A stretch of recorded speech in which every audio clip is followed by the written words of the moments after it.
I've been alderman, then council person of the 6th Ward since 2017. My wife Claire and my 4 kids are over there. I grew up in Evanston. My family obviously lives here now. I'll just front an issue that was dropped last week. I am the only candidate in my race who's never been found to have committed an ethics violation as an elected official.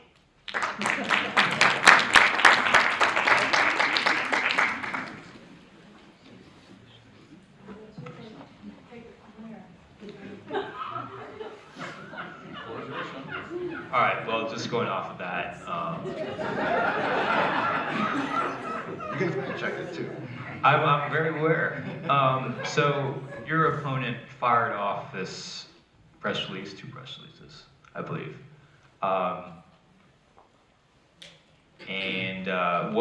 What was your kind of immediate response to that? Sure. 60 seconds, yeah. Well, I mean, it's to be expected. We're in a political campaign. I've had this job since 2017. Never been accused of any conflict of interest, never had an ethics complaint filed against me. I've been an attorney and a lobbyist since 2006. Never had an ethics complaint filed against me in either one of those positions. Nothing in there is new. It was a lot of conjecture. I think it's personally offensive because, like I said, I am from here. I have a name here. I have a family here. I take that very seriously. I also think that it is disingenuous for her to say that she hasn't filed an ethics complaint because the ethics board hasn't met. There is a form on the City of Evanston's website. If she wants to file an ethics complaint, if she has evidence of any sort, there you are, Candace. If you have evidence of any sort of conflict of interest, go right ahead. I encourage you to. Furthermore, you, Tracy Kutraki, who is the editor of the Roundtable, and Paul Gorn, who was the superintendent of District 65, reached out to me in 2015 for help in Springfield. So clearly there is value to the expertise I have. 10 seconds. When you had your failed bid for state representative, you reached out to me to help you receive the support of the Chicago Teachers Union. So again, there is value when it's value to you. But now that you are in a campaign against me, you've decided that that's the tack you're going to take. And I'm happy to play your game. But I want it to be clear. The only person who's ever been found to have committed a violation of ethics as an elected official that is in my race is Candance Chow, and she's right there. You want to address the fact there is an ongoing business relationship Between Tracy Kutraki, the editor of the Roundtable. Can you start the sentence again? Yeah. There's an ongoing business relationship between Tracy Kutraki, the editor of the Roundtable, and Candance Chow. I think that should be noted in any Roundtable coverage of our race.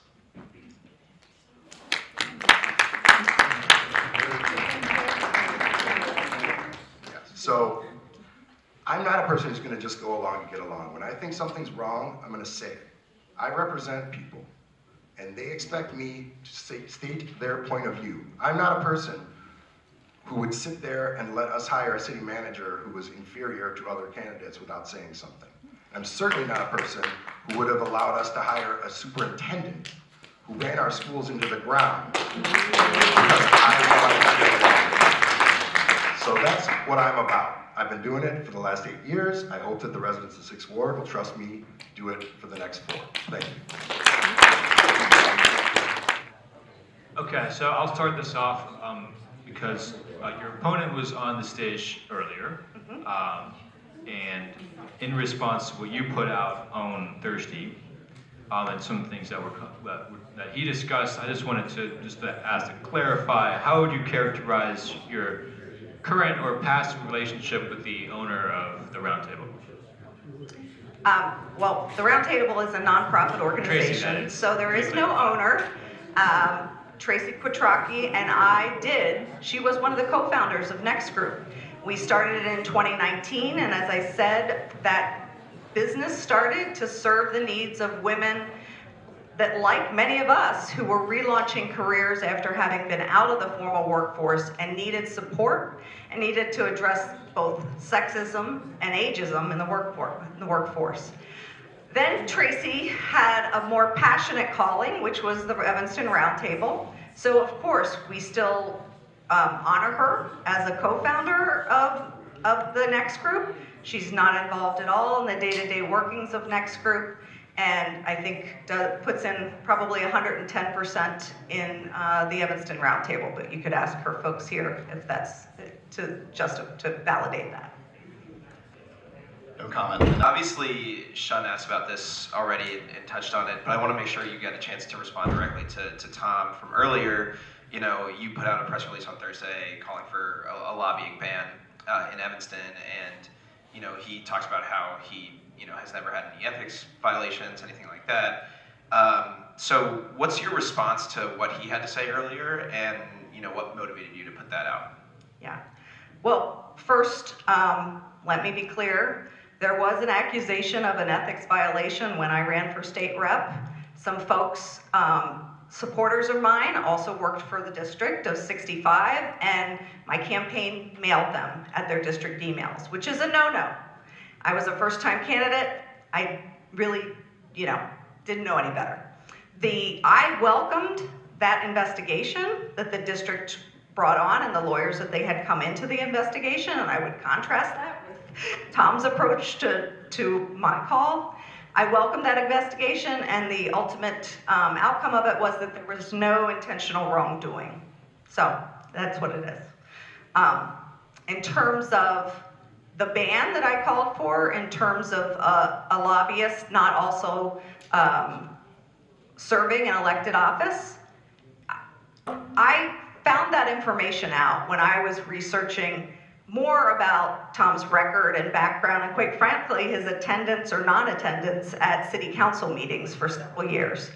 So when I found out the information, I really did look at it from the perspective of a voter. This is something I would want to know. This is something that can present a conflict of interest. And it's something that's repeated and consistent. Tom served video gaming clients.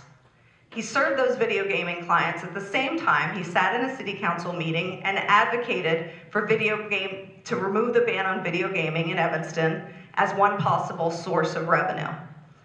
There were even members of the city council, I believe, who did not know that he had those interests. So I just think it's common sense. I think that, you know, if you are an elected official and your job is to lobby at the state level, and that can be in contradiction to the interests of the body that you are elected to serve, that's a problem.